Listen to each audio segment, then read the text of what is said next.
माननीय सदस्य श्री श्रीकांत शिंदे जी। श्रीकांत शिंदे जी।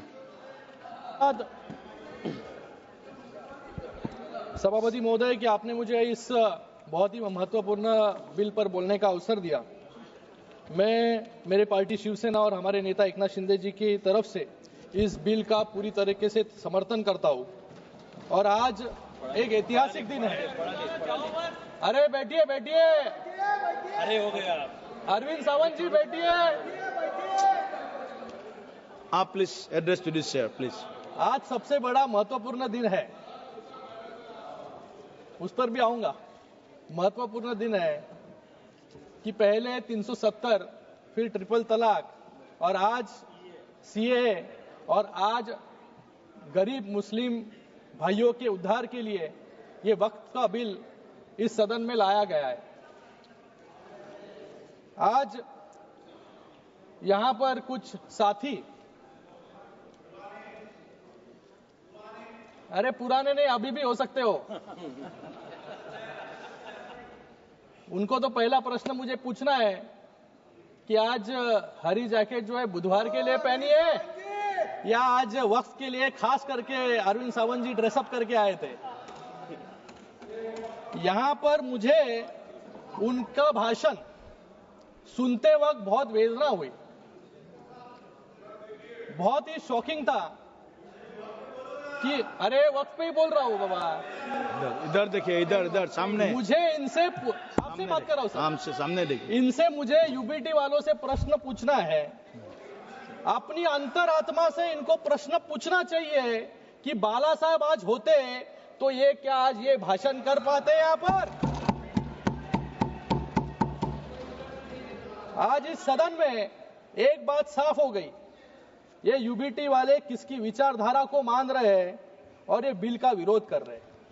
इनके पास एक सुनहरा अवसर था अपनी गलतियों को सुधारने का, अपने इतिहास को संभालने का और विचारधारा को जिंदा रखने का, जिसके लिए कभी बाला साहब ठाकरे जी ने आंदोलन किया था।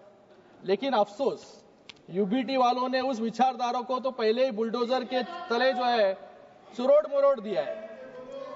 बाला साहब की जो विचारधारा थी वो स्पष्ट थी, हिंदुत्व की रक्षा, देश की एकता और बाकी धर्मों के लोगों के लिए सम्मान।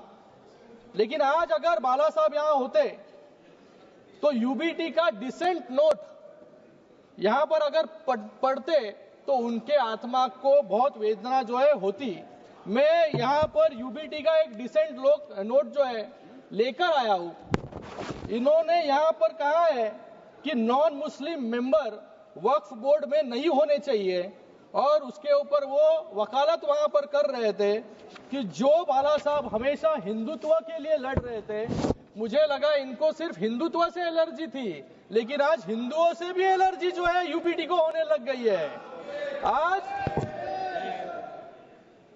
और एक डिसेंट नोट में उन्होंने पॉइंट कहा, protect and preserve the properties which are personal properties dedicated by various rulers, nawabs and zamindars. हम ऐसे ही नहीं कहते कि औरंगजेब के विचारधारा पे इन लोग चल रहे हैं, अफजल खान के विचारधारा पे चल रहे हैं, लेकिन अभी उनके प्रॉपर्टी को प्रोटेक्ट करने के लिए खुलेआम जो है पत्र लिखने का काम भी यूबीटी वालों ने किया है। और इन्होंने यहाँ पे अभी कहा वैंडलाइजेशन ऑफ द औरंगजेब टूम। औरंगजेब टूम मतलब कौन से विचारधारा पे जो है यहाँ पर चल रहे हैं? जो औरंगजेब आज महाराष्ट्र में आया, छत्रपति शिवाजी महाराज जी को पकड़ने के लिए, छत्रपति संभाजी महाराज जी को हालाल करके जिन्होंने मारा, आज उनकी वकालत करने की नौबत जो है कांग्रेस के साथ खड़े होने के बाद इस यूबीटी वालों पे आया। इन्होंने कभी पत्र लिखा नहीं। जब पालघर में साधु हत्याकांड हुआ तभी इनके मुंह से कुछ भी निकला नहीं, तभी चुप बैठे थे। लेकिन आज औरंगजेब के बारे में बात निकली तो यहाँ पे इनको जो है तिलमिलाट जो है यहाँ पर हो रही है। सुनने की आदत डालो।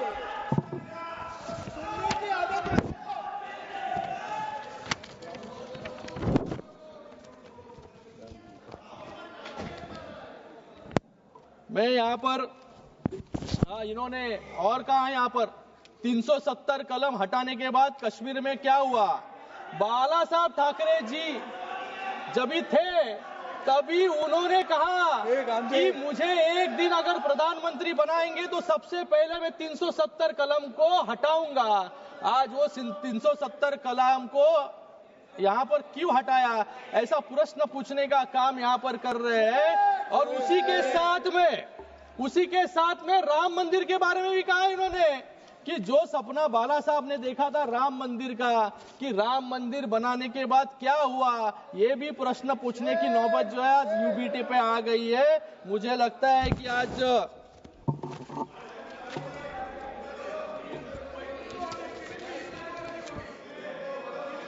यहाँ पर ये बिल जो है, ये बिल का नाम बदलकर unified Waqf management empowerment efficiency and development यानी उम्मीद रखा गया है। ये उम्मीद सिर्फ एक शब्द नहीं, यह इस कानून का सार है, इस कानून का आधार है, क्योंकि यह उम्मीद देता है उन सभी गरीब मुस्लिम समुदाय के लोगों को जिनका अधिकार वक्फ के आड़ में छीन लिया गया और उसको भ्रष्टाचार और लूट का साधन बना दिया गया। मैं विपक्ष के मित्रों का दर्द समझ सकता हूं, क्योंकि जब भी देश को उनसे उम्मीद दिखी तब उन्होंने देश को और मुस्लिम समुदाय को निराशा देने का काम किया। जिस समुदाय ने आंख बंद करके इनको वोट दिया, लेकिन उनको सिर्फ वोट बैंक बनाकर छोड़ देने का काम जो है इस कांग्रेस वालों ने, विपक्ष वालों ने किया। ये यहाँ पर हमेशा सब एक लोकसभा के वक्त भी लोगों में भ्रम फैलाने का काम इन्होंने किया, संविधान खतरे में, संविधान खतरे में।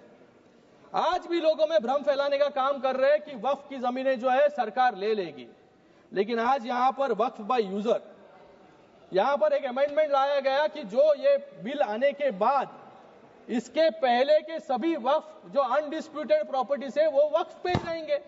तो यहाँ पर कोई सवाल उठता नहीं है कि सरकारें उस वक्फ की जमीन को लेने की कोशिश कोई कर रहे हैं, लेकिन सिर्फ लोगों में भ्रम फैलाने का काम कुछ लोग यहाँ पर कर रहे हैं।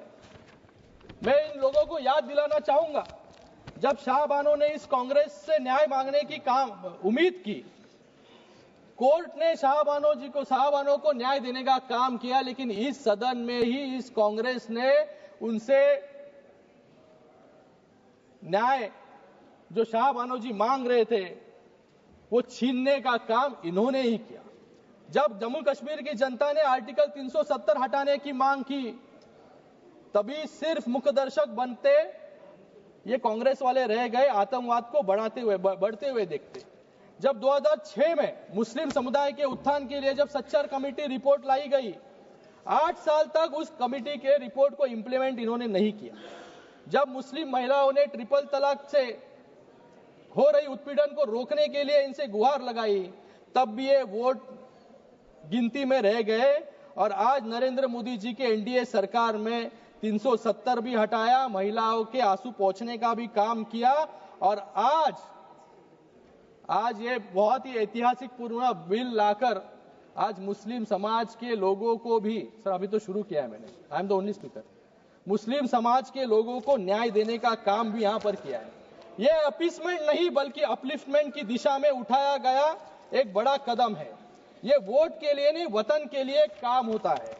ये विधेयक किसी के साथ धोखा नहीं बल्कि हर वर्ग के साथ न्याय का माध्यम है। ये विधेयक मजहब की दीवार नहीं, विकास का द्वार बनाता है। और शायद इसलिए विपक्ष के साथी इतना जोर लगा रहे हैं कि इसको रोकने के लिए। मुझे इनसे पूछना है कि इन वक्फ की जमीनें जो लाखों एकड़ में है, 36 लाख एकड़ जमीन है, एक भी उदाहरण इनको देने के लिए मैं एक चैलेंज करता हूं कि जहां पर अच्छे स्कूल बने, अस्पताल बने हैं या स्किल सेंटर बने हैं या कॉलेजेस बने हैं, जिससे मुस्लिम बहनों को या स्टूडेंट्स को वहां पर मार्गदर्शन मिला हो या नौकरी मिली हो, ये एक भी उदाहरण नहीं है। गए 5 सालों में वक्फ की जमीनें बढ़ती गई, डबल हो गई, लेकिन इनकम जो है कम होते गया। जैसे किरण रिजिजू ने यहां पर कहा कि सिर्फ इतने सालों में 163 करोड़ 163 करोड़ रुपए रेवेन्यू, इतने लाखों एकड़ जमीन से। मतलब भ्रष्टाचार जो है इन जमीनों पर इतने सालों तक चलते आ रहा था, वो भ्रष्टाचार कंट्रोल करने के लिए, ट्रांसपेरेंसी लाने के लिए आज ये बिल आया है, तो इनके पेट में जो है दर्द यहां पर हो रहा है. हसताय काय? तुमच्यावरती लोक हसणार आता.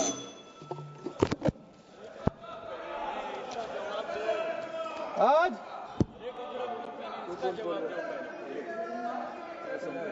मैं यहां पर कुछ उदाहरण देना चाहूंगा.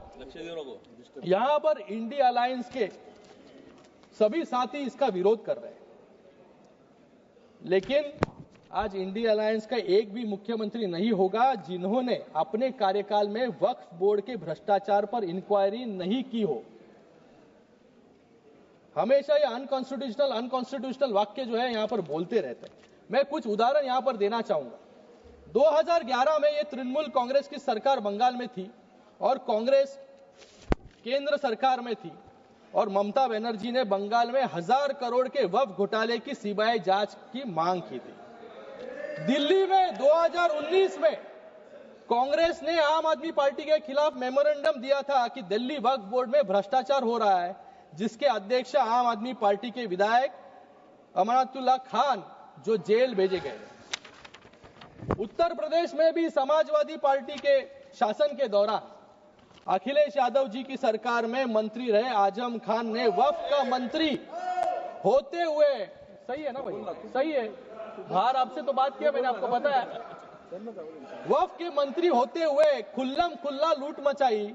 सत्ता के संरक्षण में जबरन जमीनों को वक्फ संपत्ति घोषित करके अपनी निजी जागीर बनाने की कोशिश की. आज 50 से ज्यादा मामले उन पर दर्ज है और आज जेल में वो सलाखों के पीछे है. आप समाप्त कीजिए. कांग्रेस ने भी उनका विरोध किया था. ऐसा ही एक और उदाहरण सामने आया है दिल्ली में, जब कांग्रेस सरकार ने रातों रात 123 कीमती और प्राइम लोकेशन पर स्थित संपत्तियों को दिल्ली वक्फ बोर्ड को सौंप दिया इलेक्शन के पहले. और तेलंगाना में भी ऐसा ही उदाहरण है कि जहां पर तेलंगाना के चीफ मिनिस्टर ने यहां पर कहा सबसे पहला मैंने विरोध किया, लेकिन आज इसी तेलंगाना में सबसे ज्यादा लिटिगेशन है. 77,000 करोड़ से ज्यादा जमीन, 77,000 एकड़ से ज्यादा जमीन वक्फ के पास है, लेकिन सिर्फ 22,000 एकड़ जमीन विवाद मुक्त है. बाकी 55,000 जमीन जो है विवाद उसके ऊपर है, क्योंकि उन जमीनों पर गवर्नमेंट सरकारी संपत्तियां हैं और गवर्नमेंट के वास्तु जो है वहां पर बने हैं. केरल में भी ऐसे ही उदाहरण है.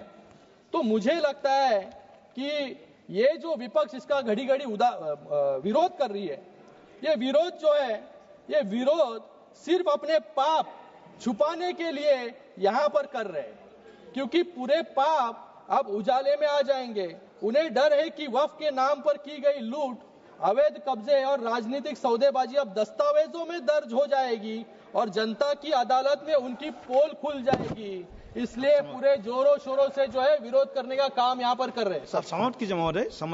और भी बहुत यहाँ पर उदाहरण है सर. यहाँ पर कुछ लोगों का मैं भाषण सुन रहा था सर. यहाँ पर गौरव गोगोई जी कह रहे थे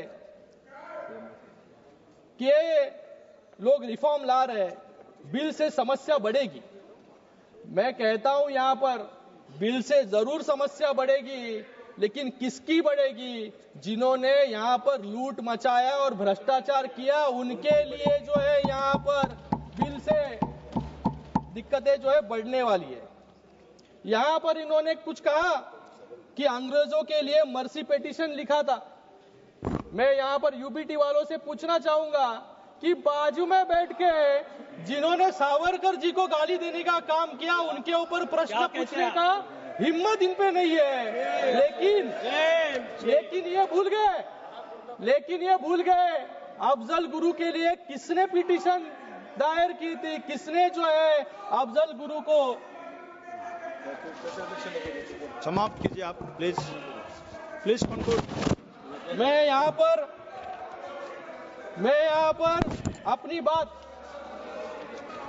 अपनी बात समाप्त करने से पहले, ये जो बिल है 2011-12 में